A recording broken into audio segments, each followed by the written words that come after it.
Assalamualaikum warahmatullahi wabarakatuh. Apa kabar sahabat Budi Kemuliaan? Semoga dalam keadaan sehat walafiat. Kembali lagi kita bertemu dalam podcast Bincang Sehat bersama saya Yanti Fatmawati. Dalam tema kali ini kita akan membahas tentang mendeteksi dini kanker pada anak. Di samping saya sudah ada narasumber yaitu dokter spesialis anak, Dr. Nia Astarina spesialis anak, tim hematologi onkologi anak. Betul ya dok namanya ya dok? Benar Kak Oke. Yanti. Apa Halo kabar Kak. dokter Nia? Assalamualaikum. Alhamdulillah baik Kak. Waalaikumsalam warahmatullahi wabarakatuh. Tema podcast kita ini sangat agak-agak mengerikan gitu ya dok.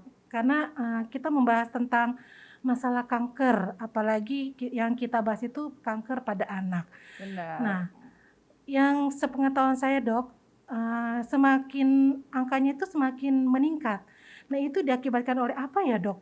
Oke, bener Kak Yanti. Jadi saya sapa dulu ini ya Oh Kak iya Yanti dokter, ya. oh ya sapa dulu Halo sahabat. sahabat Budi Kemuliaan semua, salam sehat. Perkenalkan saya Dr. Nia Astarina yang kali ini kita ngomonginnya nih agak-agak berat nih ya, Iya, ngomongin kanker yang sebenarnya kata-katanya udah untuk orang tua sendiri, nggak ada satu orang tua pun di dunia ini yang mau terdiagnosis anaknya sakit kanker ya Kak Yanti ya. Betul, Dan itu kayaknya udah bagaikan runtuh tuh dunia ya kalau anaknya, seorang anak dari orang tuanya mendengar anaknya sakit kanker. Nah, kalau pertanyaan Kak Yanti sendiri, kok makin banyak ya angkanya yang sakit gitu, bertambah terus dari angka kesehatan dunia, angka di Indonesia pun semakin bertambah.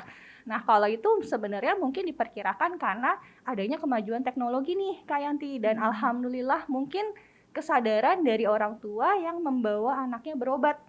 Nah, jadi akhirnya ketahuan gitu. Kalau zaman dulu ketika ada gejala terus orang tuanya bingung nih sakit apa sih, tidak dibawa berobat, akhirnya keburu nggak ketolong, jadi kankernya nggak terdeteksi. Mungkin seperti itu Kak. Oh begitu ya dok. Tapi dok, tapi masih banyak aja ya dok anak-anak yang tidak terdeteksi tiba-tiba sudah stadium lanjut. Nah itu bagaimana tuh dok? Betul. Jadi sebenarnya prinsipnya gini sih Kak, kanker pada anak itu sulit nih kadang-kadang. Apa sih dok gejalanya apa sih biar tahu nih ya gitu. Nah itu tuh gejalanya tuh sulit, nanti mungkin kita bahas bareng-bareng ya Kak. Nah satu lagi, kalau pertanyaannya kok taunya udah stadium lanjut ya, itu kayaknya rasanya nggak kanker pada anak aja tuh Kak, kanker di dewasa pun seperti itu tuh ya. Nah sekarang masalahnya adalah gejala-gejala tersebut tuh timbul ketika memang sudah bergejala dan stadium lanjut. Oh gini nih Kak Yanti, kita yang menyedihkan dalam mengobati kanker ini sebagai dokter yang mendalami bagian ini itu adalah angka kesembuhan. Kalau dibandingkan nih di negara Indonesia nih, angka kesembuhan kanker pada anak itu hanya di bawah 10%. Yang menyedihkan kalau kita lihat di luar negeri, di negara yang maju itu angka kesembuhannya bisa 80%. Jauh banget ya Kak ya. Yang satu sembuhnya, angka harapan hidupnya sembuhnya tinggi, tapi yang satu sangat rendah. Kenapa sih sebenarnya? Bukan karena obatnya beda ya dok, enggak, obatnya sama aja sebenarnya, tapi yang membedakan adalah yang datang ke kami, ke dokter spesialis anak bagian kanker ini sudah terlambat, sudah stadium yang tadi Kak Yanti bilang tuh, udah stadium 4, jadi itu suatu tantangan sendiri buat kami, ketika stadiumnya makin tinggi, ya makin susah ngobatinnya, makin rendah angka harapan untuk sembuhnya. Nah, oleh karena itu nih kita gembar-gembor nih dalam rangka Hari Kanker Anak Sedunia ya Kak ya. Pentingnya satu, sesuai judul kita hari ini, deteksi dini. Nggak bisa, maksudnya gini, semakin cepat terdeteksi, angka kesembuhannya akan makin tinggi loh Kak gitu, dan tetap bisa diobatin gitu. Nah, yang paling yang paling menonjol banget dok, maksudnya apa nih? Maksudnya yang khas banget, oh si anak ini menderita kanker. Oke, gejalanya ya Kak ya. Oke, sebenarnya gini prinsipnya kanker karena pada kan anak. Mungkin maaf dok, mungkin sahabat Budi Kemuliaan di rumah bingung, bingung dan jadi penasaran gitu. Maksudnya jadi mungkin ini gejala dari yang kecil gitu, dianggapnya sepele seperti itu. Oke, jadi gini dulu nih Kak, kanker pada anak mungkin kita bahas satu-satu dok, ada kanker apa aja sih pada anak itu ya Kak ya. Karena masing-masing dari perjalanan kanker itu beda-beda mana gejalanya yang tadi kita bilang. Walaupun kalau saya tekankan dari awal, gejala kanker pada anak itu tidak ada yang khas. Anaknya mengalami A, dia pasti kanker B gitu ya. Maksudnya nggak pasti seperti itu. Nah, pertama yang paling sering dulu nih kanker yang bisa terjadi pada anak paling banyak itu adalah kanker darah. Kanker darah atau kita sebut nama kerennya leukemia nih Kak. Leukemia itu kanker paling banyak, mau di anak maupun di dewasa sama. Yang kedua itu kanker mata. Kanker mata, yang ketiga kanker saraf. Nah, yang keempat kanker kelenjar getah bening. Itu paling sering, walaupun di bawahnya masih ada kanker tulang, itu masih banyak ya. Tapi itu yang paling sering. Oke, yang kita bahas dulu yang pertama, yang leukemia, kanker darah. Kanker darah itu tidak mempunyai gejala yang khas, Kak. Tapi minimal orang tua aware. Kapan sih kalau anak saya ngeluh sesuatu harus saya bawa nih minimal ke fasilitas kesehatan terdekat untuk dibawa ketemu dokter. Bukan didiemin di rumah gitu. Contoh yang paling gampang adalah pucat mendadak anaknya. Jangan dikira anaknya pucat putih itu, oh happy anaknya putih gitu bersih, ya, bersih. Ya. Ternyata pas kita paling gampang tuh ngelihatnya dari telapak tangan nih Kak. Telapak kanannya kita bandingkan dengan telapak tangan kita yang satu merah, yang satu putih. Wah itu udah harus tanda tanya nih, kenapa nih telapak tangan saya kok bisa, anak saya sama saya bisa beda. Itu menunjukkan kadar hemoglobin atau darah merahnya berkurang. Itu untuk pucat. Yang berikutnya perdarahan. Dok anak saya sering mimisan, kayaknya kalau mimisan ibu-ibu udah panik deh pasti pasti bawa tuh berobat kemanapun deh. Nah mimisannya yang seperti apa sih yang perlu diwaspadai kalau untuk kanker sendiri gitu? Nah mimisannya itu yang terus menerus, terus 5 menit kok nggak berhenti gitu. Beda sama anak-anak yang sehat terus mimisan berhenti sendiri, tapi nggak ada salahnya sih kalau anak mimisan kita periksakan ya Kak ya. Walaupun mimisan pada anak tuh rata-rata normal aja. Nah perdarahan bentuk lain bisa nih Kak, mau perdarahan di bawah kulit, jadi ada bintik-bintik merah, jadi ada lebam-lebam di kulit. Kalau di bahasa awamnya mah kayak dicubit setan gitu bangun tidur ya. Kadang orang tua zaman dulu suka bilang dijilat setan. Betul, nah itu bisa juga, itu suatu perdarahan di bawah kulit. Jadi bentuknya perdarahan nggak yang tiba-tiba ngocor gitu, enggak, tapi di bawah kulit juga bisa. Atau perdarahan yang paling berat adalah adanya perdarahan saluran cerna. Jadinya muntah darah anaknya atau BAB-nya justru berdarah. Nah, itu untuk kanker darah ya, kanker darah yang tadi saya bilang. Tapi kalau untuk kanker mata, ya jelas ya adanya di mata ya. Nah, ini alhamdulillah satu-satunya kanker yang bisa dideteksi dini gitu. Jadi masih stadium lanjut 1 udah terdeteksi tuh bisa nih. Gimana sih caranya? Kita senter aja matanya. Jadi pemeriksaan mata pada seorang anak nih ketika imunisasi rutin bolak-balik ke dokter itu wajib tuh Kak. Sebenarnya semudah di senter matanya menggunakan senter di ruangan yang gelap, nanti timbul mata kucing. Nah itu nggak boleh tuh kayak kita lagi foto di ruangan gelap tiba-tiba di foto kita kayak ada mata kucing. Nah sebenarnya kalau sesimpel itu pemeriksaan salah satunya ada yang bisa dikerjakan untuk melihat adanya kanker mata atau tidak pada anak. Karena seringnya nih kalau kanker mata di bawah anak-anak usia 2 tahun nih, yang anak-anak masih kecil gitu. Nah itu bisa dideteksi kalau kanker mata. Nah satu lagi yang paling mungkin ibu-ibu juga cemas ketika ada suatu benjolan. Nah ya itu yang lebih sering tuh. Betul ya, kalau ada benjolan sedikit padahal benjolan belum tentu kanker ya. Tapi benjolan itu yang tadi saya bilang mungkin bisa juga bentuk dari kanker darah atau kanker kelenjar getah bening Kak. Benjolannya seperti apa sih yang perlu, semua benjolan nggak sih dok dibawa ke dokter terus tuh pasti kanker? Enggak, ada kriteria benjolan-benjolan tertentu yang memang kita waspadai, oh itu kayaknya suatu keganasan nih. Contohnya apa nih Kak? Contohnya benjolannya ukurannya besar, lebih dari 2 cm, terus anaknya nggak sakit. Kalau sakit kan justru kayak bisul ya Kak. Kalau bisul kan harusnya nggak sakit. Nah itu tidak nyeri anaknya. Kalau anaknya nyeri sakit banget kesakitan ya kemungkinan besar itu bukan kanker sih. Terus yang berikutnya setelah diobatin sama dokternya, minum obat misalkan contohnya antibiotik, tidak mengecil juga. Nah itu perlu kita waspadai juga tuh salah satunya gitu Kak. Jadi kanker itu banyak ya dok ternyata ya dok? Ternyata. Iya.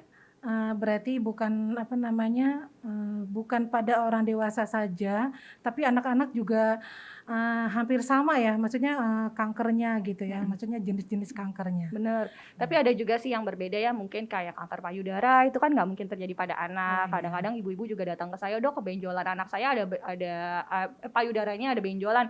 Oh enggak sih, enggak ke arah sana kalau anaknya masih di bawah 10 tahun gitu ya, di bawah 15 tahun itu jarang kalau untuk kanker payudara.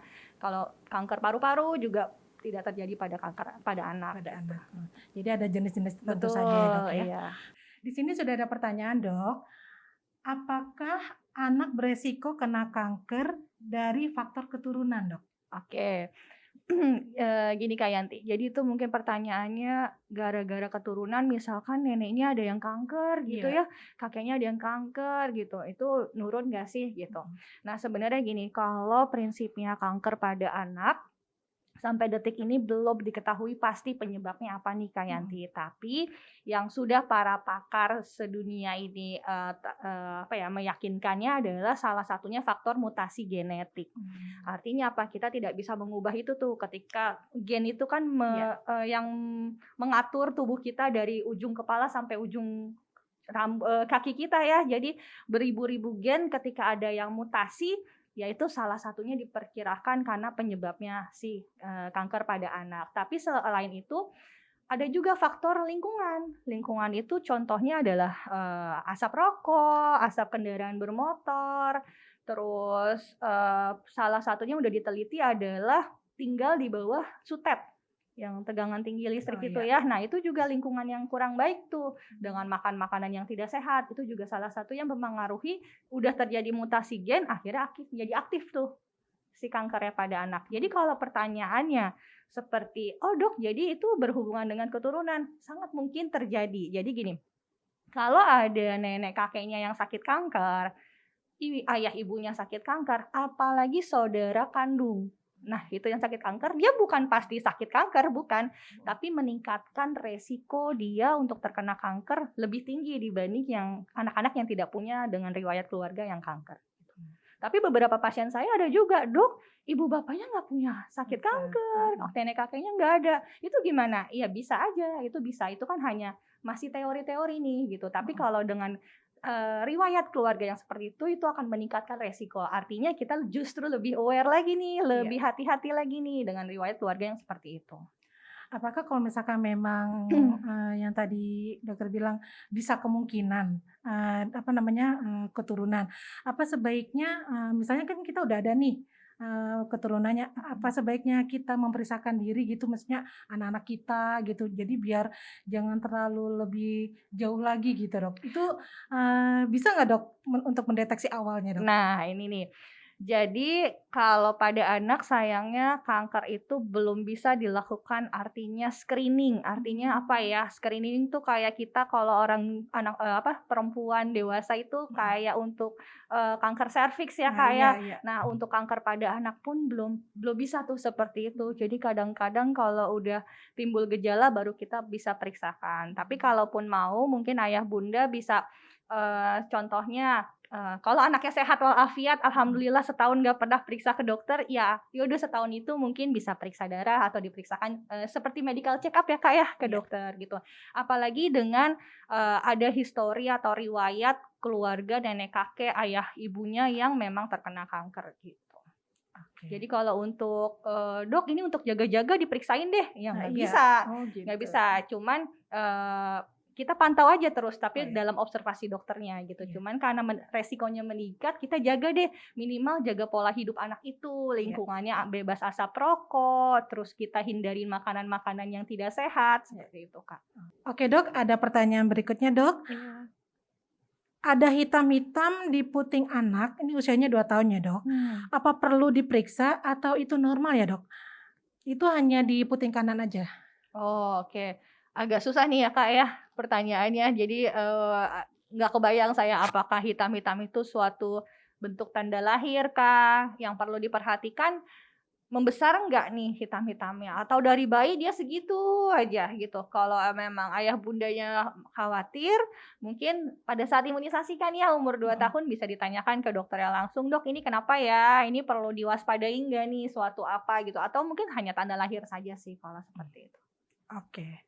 Baik, Dok. Untuk pertanyaan berikutnya ya, Dok. Gejala awal pada kanker pada anak itu apa ya, Dok? Gejala awal yang lebih mungkin lebih spesifik kali, Dok? Maksudnya yang lebih khasnya itu ada nggak, Dok?